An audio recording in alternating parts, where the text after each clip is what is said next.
still do a test because this is our... Okay, test. This is our first time back in the Hobbit hole in weeks. I'm thinking it might even be over a month. I think so. I've been in space. I missed you, buddy. I got so lonely down in the Hobbit hole. Nobody listens to me anymore. Well, what the first thing I do when I got here, I bitched. I had to get some stuff off my chest. It's like you need, if this was a wooden pole or something, a lightning rod, get grounded. Yeah. Come for breakfast and coffee and you're grounded. And I had my French toast and with something quick real and easy. Maple syrup. Yeah, quick and easy for you, my friend. Just welcome. Welcome. It was nice. I needed it, actually. I needed that food. Now, just a suggestion, but you might want to open that door. There's nobody else in the house, and I don't know what else is going on, but there's a fan that's blowing in our general direction. That's Jim's imitation of the squeaky hinge. Well, see, we're right outside the bathroom. I'm not sure what you're doing here. It's gone to crazy town here at the Hobbit hole because we're back together for the first time in a long time, and I am excited about space. We watched that together separate. Yeah. I wouldn't even have known I got If there's a more awkward way of putting stuff, I'm sure we'd be hard-pressed to find I was at my house, you were at your house, and we were watching it on YouTube. I sent the message to you. I didn't think, I haven't heard from Jim, so I don't know whether it's this Thursday or next Thursday. What's Jim got going on? Oh, no, and lo and behold, you responded. So I sent you the link. Yeah. And you got to see them open up the hatch. Yeah, welcome, Jim, but don't park in the driveway, okay? Yeah, well, that's another story. Let's go back to SpaceX, and we can talk about our travails at some other point. SpaceX, highest orbit with human-occupied rocket. Civilian-occupied astronauts. I can't forget that. Yeah, they're out there. They did a very detailed job. You see them telling them all the details, a certain degree, certain this. It was all a test for the SpaceX suits, which are so much more modern looking than anybody else's. Poor Buzz Lightyear, I think, is going to have to be reinvented because he's got an old classic NASA suit. Yeah. It's right, he does. And these are just beautiful suits. And so both the man and the woman went out into space, deep space, and it was amazing to think about it. Because space is a very dangerous place. And they're by the Van Allen belt. Yeah, the Van Allen radiation belt. Yeah. And they're testing the suits in that environment because they're going to have to cross it many times on their Moon and Mars missions. Yeah, they have to go through that belt. And so there they are. So all those that didn't, one of the things that they didn't believe happened about the moon landing, where are the stars?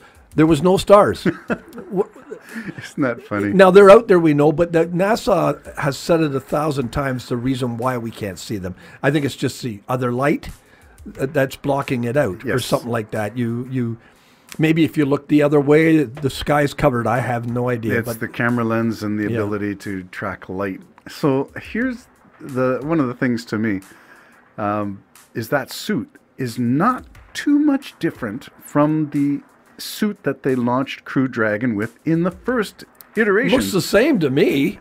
It's not. It's a more robust, and it's like it's got body armor inside it, and it can inflate, and it's got joints in the elbows and the knees, but you'd never know that they are able to do that motion. Would you see the motion they were doing? Yeah. It was just like they had pajamas on, quite frankly. Yeah. Only tight pajamas, which you only want on a woman.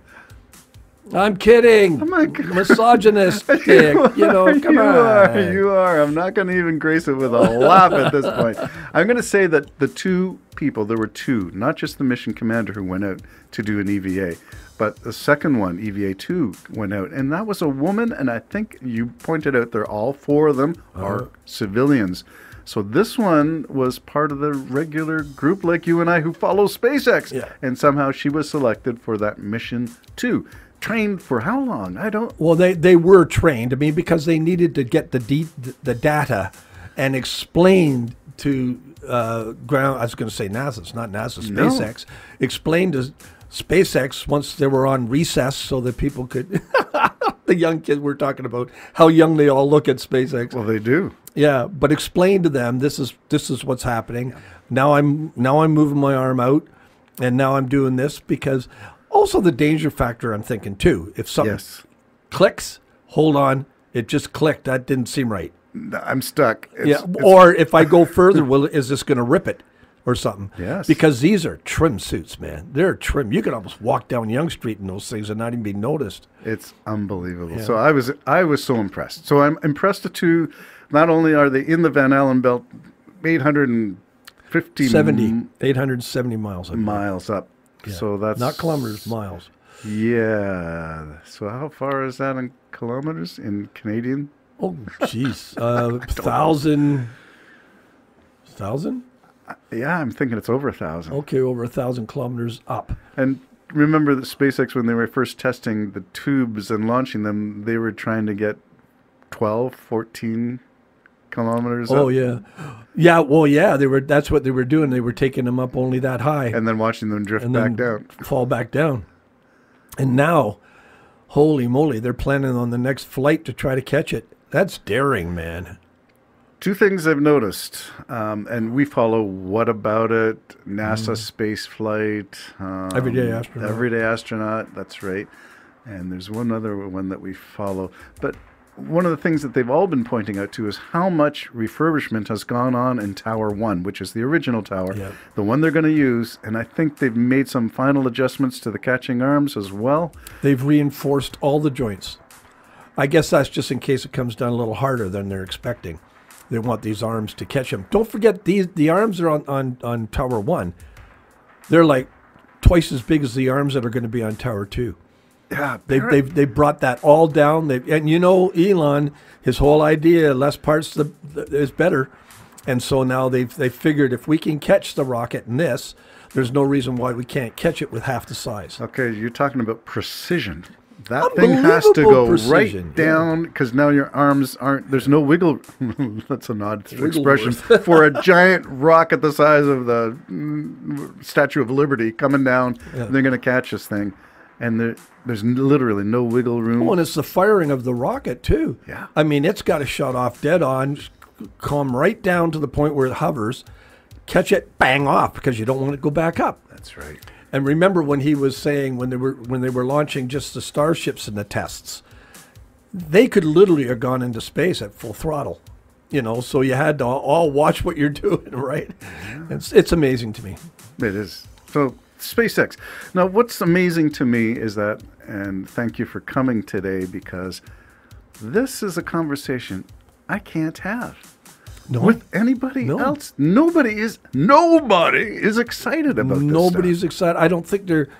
Number one, I don't think they can, you have to look at it for a little while to comprehend the size. Like, What About It, Felix had just a little man on the arm. Just for size. Just to show you. Yeah. And, I mean, the arms are gigantic. Gigantic. And that's, you know, this rocket's going to come down in between those from, well, at the last minute, it's still going like 800 miles an hour by the time it all of a sudden fires that engine to catch. 800 miles an hour before the retro engine Well, when I was watching them land with the rocket that put up the Polaris, the Dragon, they're up there now, I was watching it and I'm looking, the speed is still 3,000 miles an hour. When is this thing? And it's just at the last, it starts really slowing down as the rocket fires up. And then that's got to shut off the second it lands on the pad. Otherwise it goes back. Or otherwise it'll go back up. Yep. And just amazing.